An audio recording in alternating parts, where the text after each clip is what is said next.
ఇప్పుడే 'సూ from so' అనే మూవీ అయితే చూశాను. ఇది యాక్చువల్‌గా ఒక కన్నడ ఫిల్ము. కన్నడలో చాలా మంచి హిట్ అయ్యి, ఆడియన్స్ అందరిని థియేటర్‌లో చాలా బాగా నవ్విచ్చిందని చెప్పి మన తెలుగులో అయితే రిలీజ్ చేశారనమాట డబ్ చేసి. కానీ తెలుగులో రిలీజ్ అయ్యాక వాళ్ళు అనుకున్నంత రెస్పాన్స్ అయితే ఏమి రాలేదు.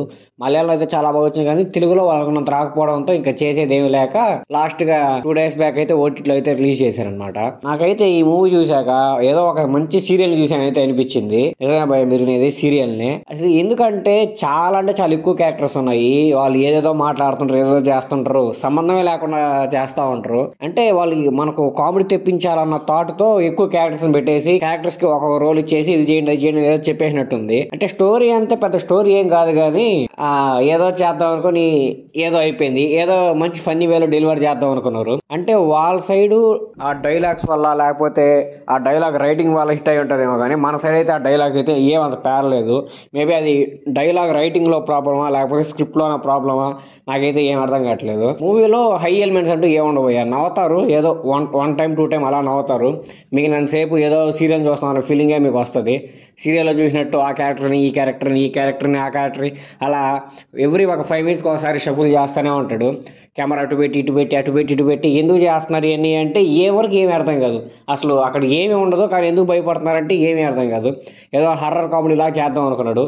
మీరు హర్రర్ కామెడీ అంటే అట్లీస్ట్ ఒక 10% అన్న భయం ఉండాలి. 10% కాదు కదా 0.001% కూడా మీరు భయపడరు.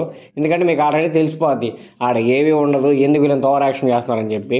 మీరు చూసిన ప్రతి సీన్ మీకు ఎలా అనిపిస్తుంది అంటే మీకు అక్కడ దెయ్యం లేదని అర్థమైనప్పుడు మీరు ఆ సీన్ చూస్తుంటే మరి అక్కడ దెయ్యమే లేదు ఏమీ లేదు ఎందుకు ఇంత గొప్ప ఓవర్ యాక్షన్ చేస్తున్నారని అయితే అనిపిస్తుంది.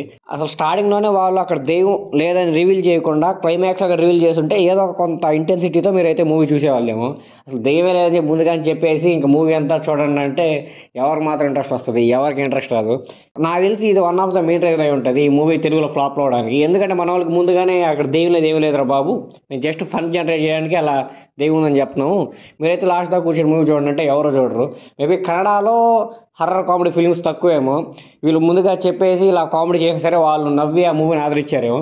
కానీ మన వాళ్ళు హర్రర్ కామెడీస్ అంటే మన వాళ్ళు మన లాంగ్వేజ్నే కాకుండా హాలీవుడ్, బాలీవుడ్, కోలీవుడ్ ఎన్ని లాంగ్వేజ్లో వెళ్తే అన్ని లాంగ్వేజ్లో చూసేస్తారు. హర్రర్ అంటే మాత్రం అసలు లాంగ్వేజ్తో సంబంధం లేకుండా చూసేస్తారు. కాబట్టి మన వాళ్ళకి కొంచెం మంచి కంటెంట్ యూనిక్ కంటెంట్ ఉంటేనే నచ్చుతుంది అనమాట. మామూలుగా రొట్ట సినిమాలు తీసి మా సైడ్ హిట్ అయింది మీ ఇండస్ట్రీలో కూడా హిట్ చేయండి అంటే మాత్రం మన వాళ్ళు అంత ఈజీగా ఒప్పుకోరు అనమాట. మీరు కూడా ఆ సీరియల్ చూడాలనుకుంటే అది ఓటీటీ ప్లాట్ఫామ్ అయితే స్ట్రీమ్ అవుతుంది, వెళ్ళి చూసేయండి.